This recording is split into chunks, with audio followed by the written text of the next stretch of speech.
അല്ല, എല്ലാ സ്ഥലങ്ങളിലും രണ്ടിൻ്റെയും ഒരു ബാലൻസ് വേണം എന്നാണ് എനിക്ക് എപ്പോഴും ഫീൽ ചെയ്തിട്ടുള്ളത്. എന്ന് വെച്ച് കഴിഞ്ഞാൽ യുവതലമുറ മാത്രം വിചാരിച്ചാൽ ഒരു സാധനം മുന്നോട്ട് കൊണ്ടുപോകാൻ പറ്റില്ല, കാരണം അവർക്ക് എക്സ്പീരിയൻസ് ഇല്ല.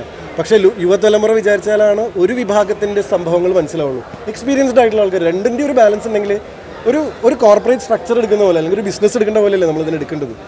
എന്ന് വെച്ചാൽ ഒരു ബിസിനസ് സ്ഥാപനം എങ്ങനെ മുന്നോട്ട് കൊണ്ടുപോകാം, വളരെ എക്സ്പീരിയൻസ്ഡ് ആയിട്ടുള്ള ആൾക്കാരും ഉണ്ടാവും, വളരെ ന്യൂ ഐഡിയാസ് ആയിട്ടുള്ള യങ് ആയിട്ടുള്ള ഒരു ആൾക്കാരും ഉണ്ടാവും.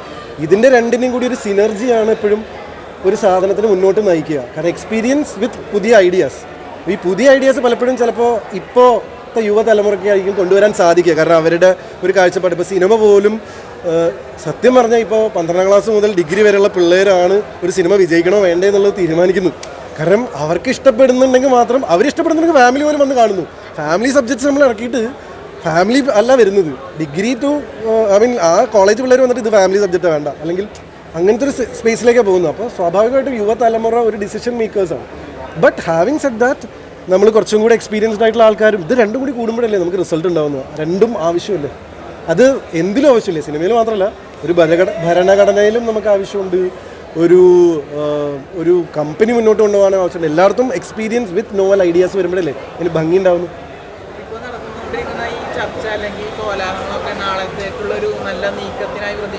തീർച്ചയായിട്ടും ചർച്ചകളെല്ലാം നല്ല കാര്യങ്ങളല്ലേ. എപ്പോഴും ഒരു സംഭവം ഇതുപോലെയുള്ള ചർച്ചകളല്ലേ ഇതുപോലെയുള്ള സാധനങ്ങൾക്ക് കൂടുതൽ കാര്യങ്ങൾ മുന്നോട്ട് വെക്കുന്നത്.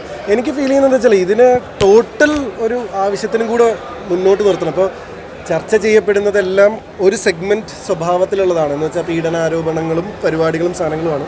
അതിലുപരി എന്തൊക്കെ മാറ്റങ്ങൾ വരുത്താം എന്നുള്ളത് കൂടെ നമുക്ക് ഇതിലേക്ക് കൊണ്ടുവരാൻ സാധിച്ചതൊരു അവസരമാണ്. എന്ന് വെച്ചാൽ സ്ത്രീകൾക്ക് പലപ്പോഴും, ഞാനിപ്പോൾ ഇതിലത്തെ കുറേ വീഡിയോസ് ഞാൻ ഈ ഹേമ കമ്മിറ്റി റിപ്പോർട്ട് അത്ര കാര്യമായിട്ട് പഠിച്ചൊരു വ്യക്തിയല്ല. അത് 250 പേജുള്ളൊരു വലിയ റിപ്പോർട്ടാണ്. പക്ഷേ കുറേ പേര് അഡ്രസ്സ് ചെയ്യുന്ന വീഡിയോസും കാര്യങ്ങളൊക്കെ കണ്ടപ്പോൾ പല സ്ഥലങ്ങളിലും പറയപ്പെടുന്നത്, ഇപ്പോൾ പെൺകുട്ടികൾക്ക് കൃത്യമായിട്ടുള്ള ടോയ്ലറ്റ് ഫെസിലിറ്റീസ് ഉണ്ടാവുക, ഔട്ട്ഡോർ ഷൂട്ട്. ഞങ്ങളുടെ ഇൻഡസ്ട്രി എന്ന് പറയുന്നത് ഒരു ഓഫീസ് സെറ്റപ്പ് പോലെയല്ല, 9 to 5 ജോബല്ല, ഒരു ലൊക്കേഷനിൽ എല്ലാ ദിവസവും ഉണ്ടാകുന്നൊരു സംഭവമല്ല, പല സ്ഥലങ്ങളിലും പല സ്ഥലത്തും ഉണ്ടാകുന്നൊരു പരിപാടിയാണ്. സ്വാഭാവികമായിട്ടും അങ്ങനത്തെ സ്ഥലങ്ങളിൽ അപ്പോൾ ഇങ്ങനത്തെ ഫെസിലിറ്റീസ് ഉണ്ടാക്കുക തുടങ്ങിയ കാര്യങ്ങൾ ഇപ്പോൾ ഒരുപാട് സ്ഥലത്ത് അത് വന്നു കഴിഞ്ഞു. കുറേ സിനിമകളിൽ അത് പ്രാവർത്തികമാക്കി, ചില സിനിമകളിൽ ഇല്ല എന്ന് കേൾക്കുന്നു. അപ്പോൾ അതിൻ്റെ ഒരു ടോട്ടാലിറ്റി ഒക്കെ ഇങ്ങനെ എല്ലാ ചേഞ്ചസും ഇതിൽ വരികയാണെങ്കിൽ ഇതൊരു വാർത്തയിൽ മാത്രം ഒതുങ്ങി നിൽക്കാതെ, എല്ലാ ദിവസവും ഹെഡ്ലൈൻസ്, എല്ലാ ദിവസവും റേറ്റിങ്ങും TRPയിലും ഒതുങ്ങി നിൽക്കാതെ ഇതെല്ലാം ഇതിനൊരു റിസൾട്ടും കൂടെ ഉണ്ടായിക്കഴിഞ്ഞാൽ അതൊരു വലിയ അപ്പം ഇതിനൊക്കെ അർത്ഥം ഉണ്ടാവും. അപ്പോൾ നമ്മളിതെല്ലാം ചെയ്യുന്നതിന്, ഞാനിവിടെ നിന്നിപ്പോൾ ഇത്രയും ക്യാമറകൾ ഇങ്ങനെ ചുറ്റും നിന്നിട്ട് ഞാൻ സംസാരിക്കുന്നതിന് ഇതൊക്കെ ഒരു വാർത്താ കണ്ടന്റാണ്. നിങ്ങൾ ഇതിനൊക്കെ ഒരു ക്യാപ്ഷൻ കൊടുത്ത് നാളെ ഇത് സ്വാഭാവികമായിട്ട് നിങ്ങളുടേതായിട്ടുള്ള ചാനലുകളിൽ ഇത് അപ്ലോഡ് ചെയ്യും, നിങ്ങളുടെ പണി ചെയ്യുന്നു. പക്ഷെ അത് അവിടെ തീരാതെ ഇതിനൊക്കെ ഒരു സൊല്യൂഷൻ ഉണ്ടായി കഴിഞ്ഞ് കഴിഞ്ഞാൽ സിനിമ ഇൻഡസ്ട്രി ഒരു എക്സംപ്ലറി ഇൻഡസ്ട്രി ആവും. കാരണം എന്താ വെച്ചാൽ സിനിമയിലാണ് ഇത് ആദ്യം തുടങ്ങിയത്. ഇത് എല്ലാ സ്ഥലത്തും വരണം എന്ന് നമുക്ക് ധൈര്യമായിട്ട് പറയാൻ പറ്റും. മാത്രമല്ല മലയാള സിനിമയിലാണ് ഇത് ആദ്യം തുടങ്ങിയത്. കാരണം നിങ്ങൾക്ക് തോന്നുന്നുണ്ടോ അത് മലയാള സിനിമയിൽ മാത്രമാണെന്ന്, അല്ലെങ്കിൽ നിങ്ങൾക്ക് തോന്നുന്നുണ്ടോ അത് സിനിമ ഇൻഡസ്ട്രിയിൽ മാത്രമാണെന്ന്. പക്ഷേ സിനിമയാണ് ഏറ്റവും കൂടുതൽ ആൾക്കാരെ ഇൻഫ്ലുവൻസ് ചെയ്യുന്നത്.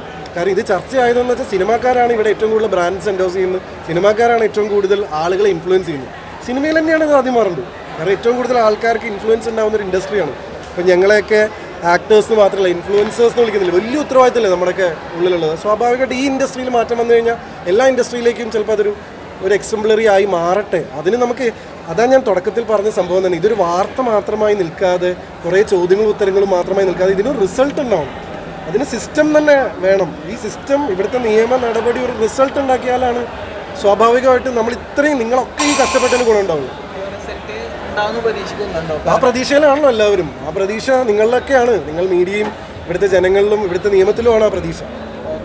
എൻ്റെ സിനിമ ഫസ്റ്റ് പ്രീമിയർ കഴിഞ്ഞു. ഞാനൊന്ന് എന്താണ് അവസ്ഥ എന്നുള്ളതൊന്ന് പോയി നോക്കട്ടെ. അതിൻ്റെ ഇടയിൽ കുറച്ച് ഗൗരവമായിട്ട് മനോരാജ്യം എന്നാണ് സിനിമയുടെ പേര്. സമയം കിട്ടുമ്പോൾ പോയി കാണണേ. ശരി.